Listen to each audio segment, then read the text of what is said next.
November of 2019, a YouTuber named Brennan uploaded a video titled "Solo Overnight Camping in an Isolated Abandoned Prison" to his channel Uncharted Travels. Brennan's channel focuses on urban exploration, and he frequently shares footage of himself exploring various abandoned locations throughout North America.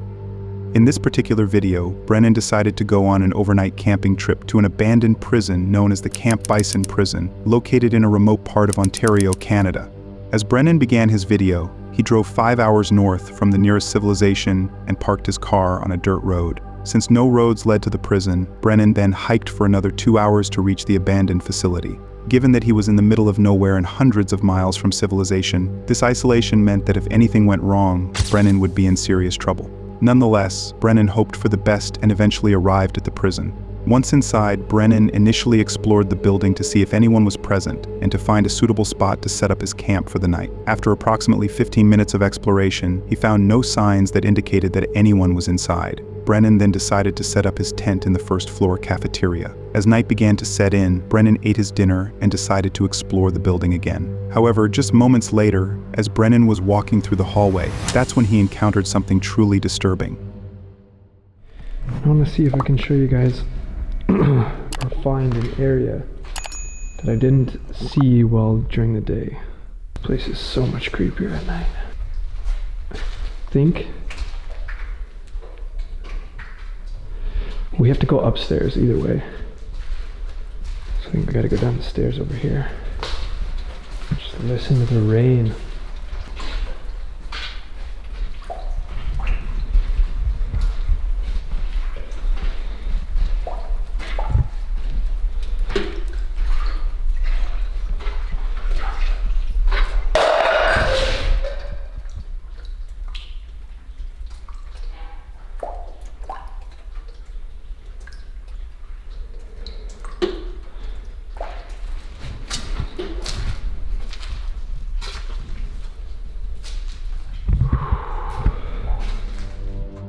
After Brennan heard the loud bang, he immediately looked back and stared in the direction of the noise. Although the noise sounded like an object being thrown, Brennan didn't think too much about this detail at the time and dismissed it as the wind or the building's poor condition. Brennan then continued with his exploration and went down to the basement. But fortunately for Brennan, he didn't hear or see anything unusual during this time, and he eventually decided to go back to his campsite and call it a night. However, as he was walking back to his tent, that's when he encountered something once again. There's something at the end of the hallway that keeps making noise.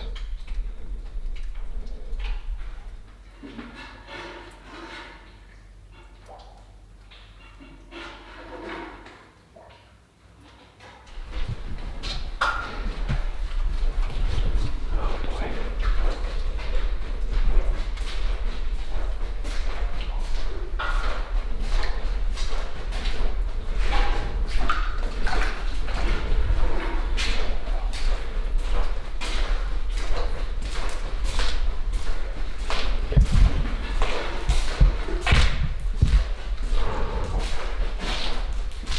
Where it came from, this room at the end.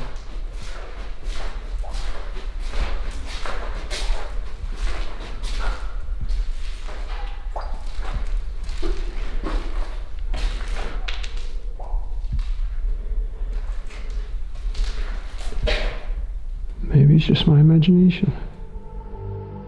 After Brennan heard the noises, he initially remained in his position and tried to determine their source. He eventually went towards the noises to investigate, but as soon as he got close, the noises abruptly stopped. This detail was particularly alarming given that if anyone was inside the building, potentially a squatter or a homeless individual, then things could escalate quickly. The individual probably knows the ins and outs of the building better than Brennan and could easily be hiding, waiting for an opportunity to ambush or even attack him. After this chilling encounter, Brennan had no interest in investigating further, and he immediately went back to his campsite. However, as soon as he entered his tent, he started hearing the noises again, but this time they were louder and closer.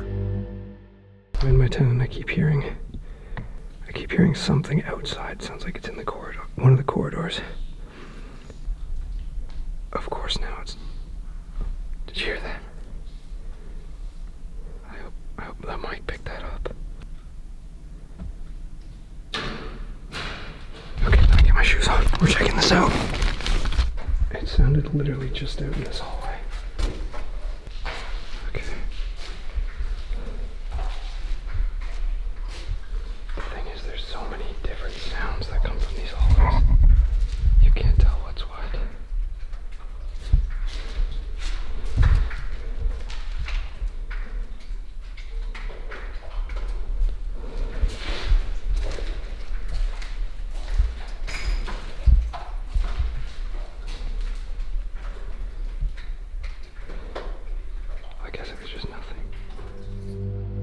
After hearing the noises for the second time, Brennan immediately stepped out of his tent to investigate their source. But despite searching everywhere, he unfortunately found nothing that could have caused those noises. After yet another failed investigation, Brennan went back to his tent and remained inside for several minutes, all while he contemplated whether he should sleep or investigate the noises again. But he ultimately decided to go to sleep regardless of who might be outside. However, as Brennan was trying to fall asleep, that's when he encountered something that completely changed the course of his investigation.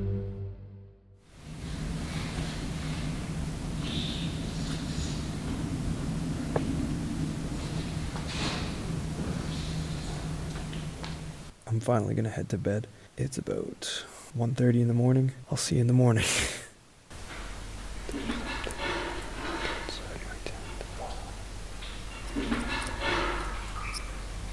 Holy, there's a coyote outside. Right outside my tent. Hey buddy, you wanna leave me alone?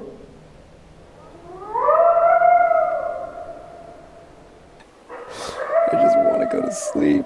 Go away. Go away.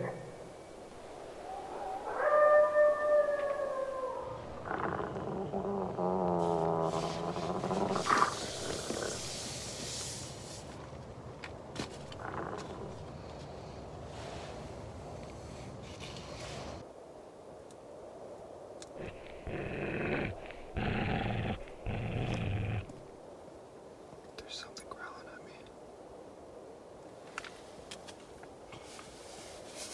I got my bear mace. Get my knife.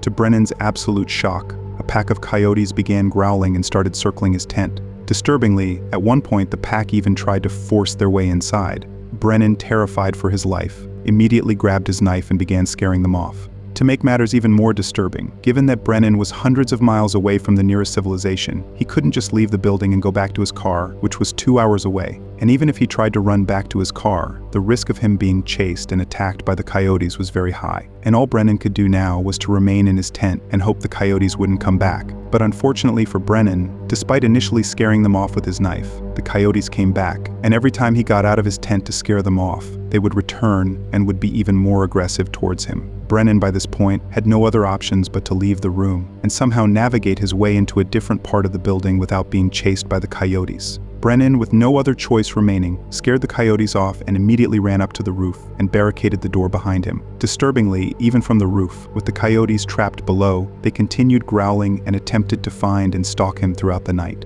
Fortunately for Brennan, things did calm down after a while, and the coyotes eventually left him alone. Brennan then decided to leave the abandoned prison early in the morning, and he managed to escape the potentially life-threatening situation without any harm. And my stomach, because I hadn't eaten, my stomach started grumbling. And just then I started hearing growling, like vicious growling. And that's when I knew they were not there to be friendly. If you've enjoyed the video so far, it would mean a lot if you considered subscribing. Over 95% of you watching haven't subscribed yet. Your support really helps the channel grow, and in return, I promise to keep bringing you guys the best quality content. Now let's get back to the video.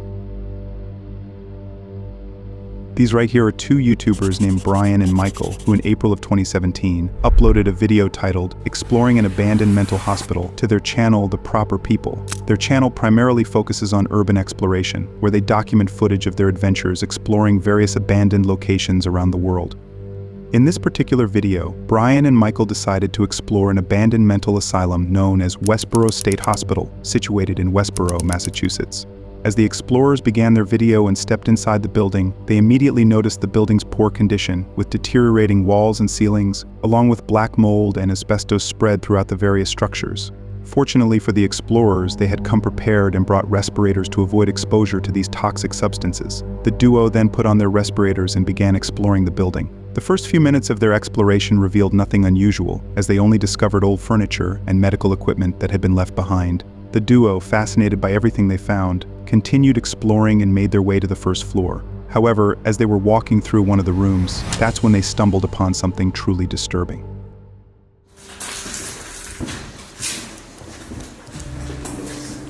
You see this? Mm-hmm. A sorry game piece. Wow. Look at this.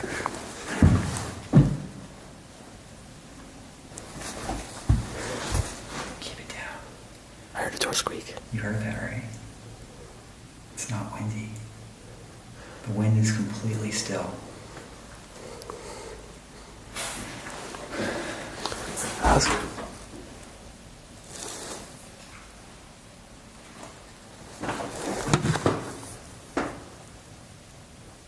Someone here.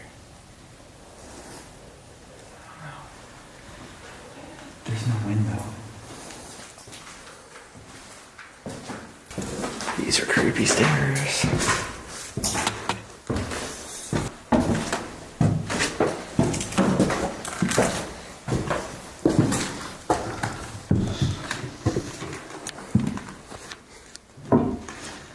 There's nothing up here. After the explorers heard a door squeaking, they immediately turned around and stared in the direction of the noise. For the next few minutes, they stayed in their positions and tried to determine the source of the noises. During this time, the explorers mentioned that the noises couldn't have been caused by the wind, as there was no wind coming in through the windows, indicating that someone or something must be inside the building and was responsible for the noises. The explorers eventually went towards the noise to investigate its source, but unfortunately, they found nothing that could have caused those noises. The duo, unsure of the possibility of someone being inside with them, decided to leave that part of the building and went down to the basement to explore the tunnels. Fortunately for the explorers, they didn't hear or see anything unusual during this time. They then decided to go back up and explore the remaining parts of the building. However, this is when they encountered something once again.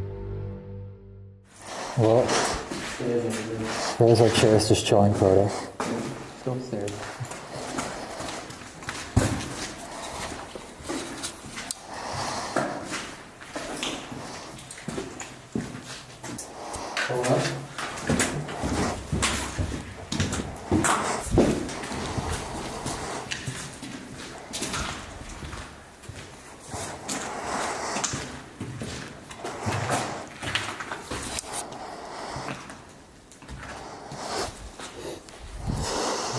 Where the fuck did he go? You saw him? Where the hell did this dude go? What did he look like? I just saw his back. Was he like saying, He went right there. He's gone. all right, let him go. What?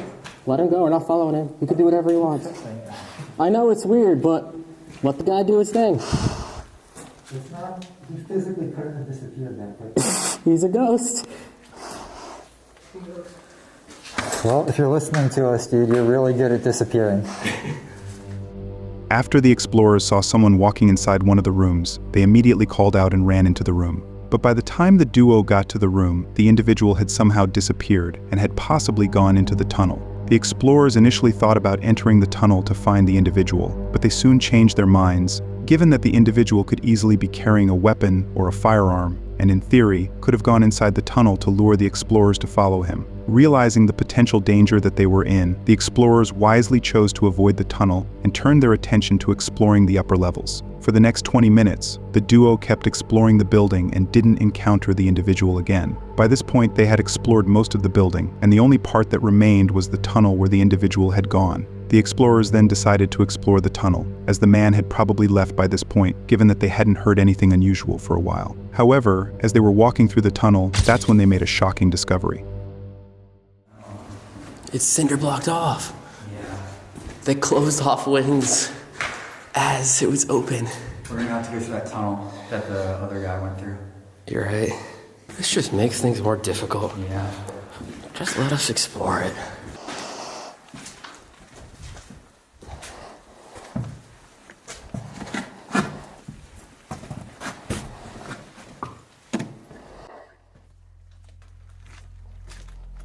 Whoa. This is a mess down here. I'm just gonna peek around this corner. Oh, there's somebody there. Hello? Hi. Oh, hey. Hey. You guys aren't like workers or anything? No. Oh my god. Did we see you before? Earlier. Are you the guy we saw before? Workers on the property is freaking me out. Yeah. You mind if we shoot video? We can blur your face if you want or anything. Sure. Yeah. All right. Yeah. So here's the guy we saw before. Dude, you are good at disappearing, man. Gotta Holy be sometimes, shit. Did you right? like sprint down the tunnel? Yeah, I went or right down the something? tunnel, hidden in the debris, and Oh my gosh. I'm a squirrely. Yeah, honestly. dude, like from the time I saw you, the time I went over there to look, Yeah. I was like, where could this guy have gone that fast? All right, Work my thanks. way out. Yeah. See ya. He was a nice guy. So that was the guy who disappeared on us before. That was a crazy guy. Yeah.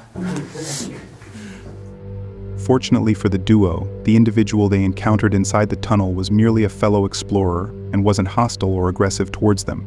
As the explorers began talking, they soon realized this was the same individual they had seen running into the tunnel. The individual, however, initially thought Brian and Michael were workers or security guards trying to find him, which is why he ran into the tunnel. After this friendly exchange, they parted ways, and Brian and Michael continued their exploration for an additional 15 minutes, and they didn't encounter the individual again. Nevertheless, it's still a good thing that the individual was friendly and didn't pose any threats, as encounters of this nature often end with explorers being ambushed or even attacked by people with sinister intentions. In November of 2021, a YouTuber named Dale uploaded a terrifying video titled "Exploring the House That Knocks" to his channel Signs and Signals. His channel is dedicated to paranormal investigation, and he frequently documents footage of him exploring various haunted locations across North America. In this particular video, Dale, along with one of his friends, Dave, decided to explore an abandoned house that is said to be haunted. According to the explorers, they had recently been contacted by one of their viewers who was having trouble selling her house. The viewer explained that she had hired workers to renovate the house, but when the workers arrived and started their project, they began hearing loud bangs and voices, along with seeing objects moving on their own. Disturbingly, some of the workers even reported scratch marks on the back of their necks. The workers immediately ran out of the house and haven't gone back since. With no other options remaining, the viewer contacted the YouTubers to investigate the house. Dale and Dave agreed to visit the house and uncover the truth behind these claims. As they began their investigation, they drove down a dirt road and eventually arrived at the house. Given that they had arrived in the middle of the night, they initially remained in their cars to see if anyone was inside the house. With no signs of anyone or any activity, they eventually got out of their cars to enter the house. However, as soon as they stepped out of their cars, that's when they encountered something truly disturbing. You hear that, right? Yeah. It's just, Dude, I'm not going in there. that's like going all around the house. You think it's hearing this? We gotta get closer, man. We really about to go in here, dude? What the man?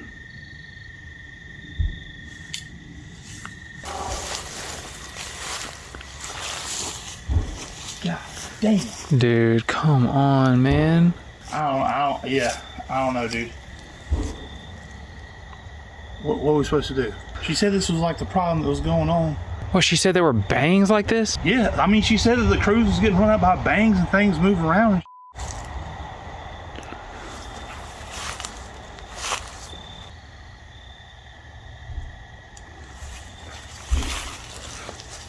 And if it ain't, you call the cops. You know the address of this place, right? No. As soon as the explorers stepped out of the car, they were startled by the sound of knocking coming from the house. When they got close to the house, they heard the knocks several more times. Unsure of the possibility of someone being inside the house, the duo, without even entering the house, were contemplating whether they should go inside or turn around and leave. But given that their sole purpose for being there was to investigate the house, they eventually built up their courage and decided to enter the house, regardless of who might be present. However, as the explorers were approaching the entrance, they encountered something once again. Yo. Was that a bird? Yeah. Dude, Dale. Maybe we need to reconsider this decision.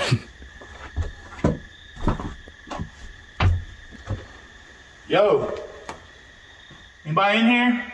We're not the cops. We're just making a video. Yo. Hey. Yo.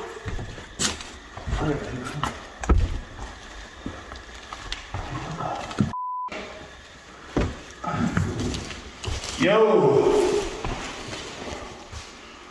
Dude, are you seeing this? Oh, What the is that supposed to be?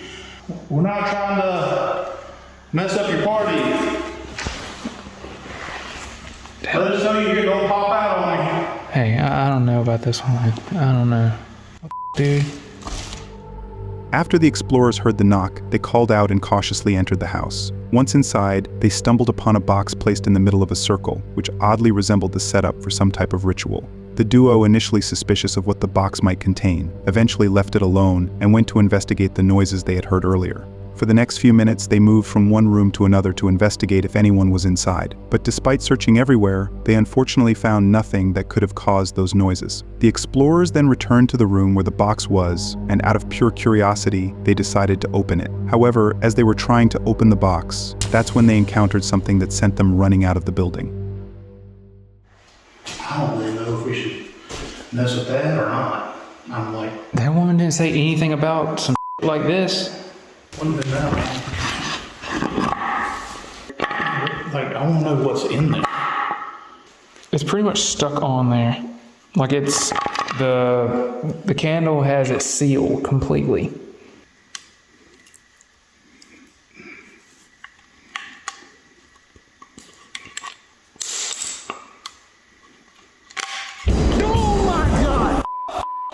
Dude, goddamn it. What the dude? Dale. Come on now. Hey, yo. Say no, you Here. dude, shine it in here. What's that, dude? What the is that?